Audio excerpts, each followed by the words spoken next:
1 Chronicles chapter 22 centers around David's preparations for the construction of the temple of the Lord in Jerusalem.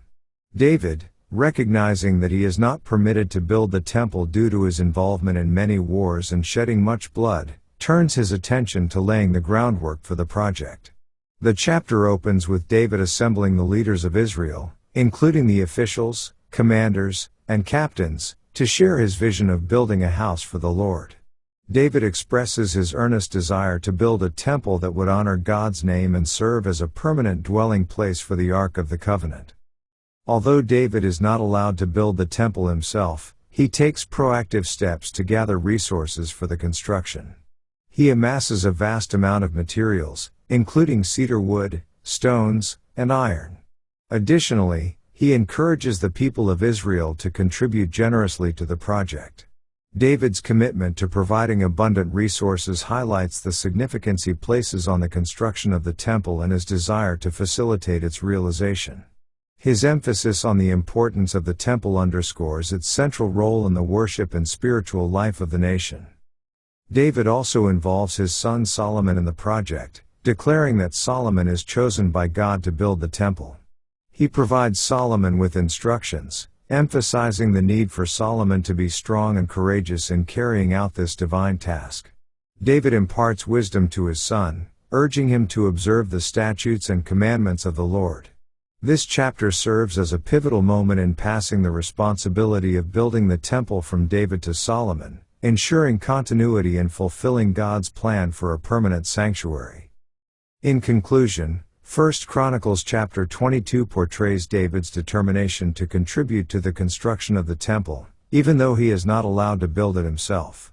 The chapter highlights David's leadership, vision, and commitment to honoring God through the establishment of a permanent dwelling place. The passing of the responsibility to Solomon marks a generational transition, emphasizing the importance of the temple in Israel's worship and spiritual identity.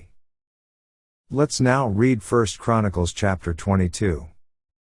Then David said, "This is the house of the Lord God, and this is the altar of the burnt offering for Israel." And David commanded to gather together the strangers that were in the land of Israel, and he set masons to hew wrought stones to build the house of God.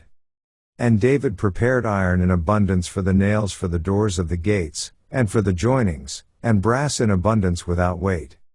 Also cedar trees in abundance, for the Zidonians and they of Tyre brought much cedar wood to David.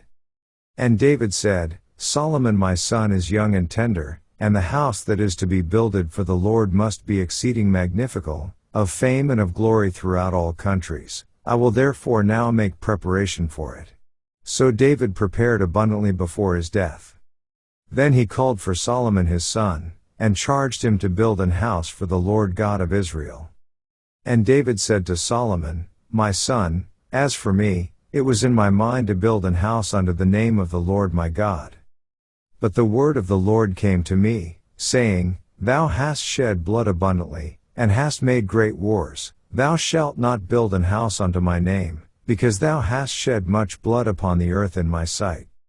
Behold, a son shall be born to thee, who shall be a man of rest, and I will give him rest from all his enemies round about. For his name shall be Solomon, and I will give peace and quietness unto Israel in his days. He shall build an house for my name, and he shall be my son, and I will be his father, and I will establish the throne of his kingdom over Israel forever. Now, my son, the Lord be with thee, and prosper thou, and build the house of the Lord thy God, as he hath said of thee.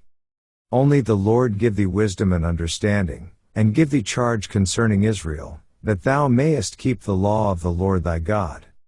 Then shalt thou prosper, if thou takest heed to fulfill the statutes and judgments which the Lord charged Moses with concerning Israel. Be strong, and of good courage, dread not, nor be dismayed. Now, behold, in my trouble I have prepared for the house of the Lord 100,000 talents of gold, and 1,000 talents of silver, and of brass and iron without weight, for it is in abundance. Timber also and stone have I prepared, and thou mayest add thereto. Moreover there are workmen with thee in abundance, hewers and workers of stone and timber, and all manner of cunning men for every manner of work. Of the gold, the silver, and the brass, and the iron, there is no number. Arise therefore, and be doing, and the Lord be with thee. David also commanded all the princes of Israel to help Solomon his son, saying, Is not the Lord your God with you? And hath he not given you rest on every side? For he hath given the inhabitants of the land into mine hand, and the land is subdued before the Lord, and before his people. Now set your heart and your soul to seek the Lord your God. Arise therefore, and build ye the sanctuary of the Lord God, to bring the ark of the covenant of the Lord, and the holy vessels of God, into the house that is to be built to the name of the Lord. This ends our reading of 1 Chronicles chapter 22.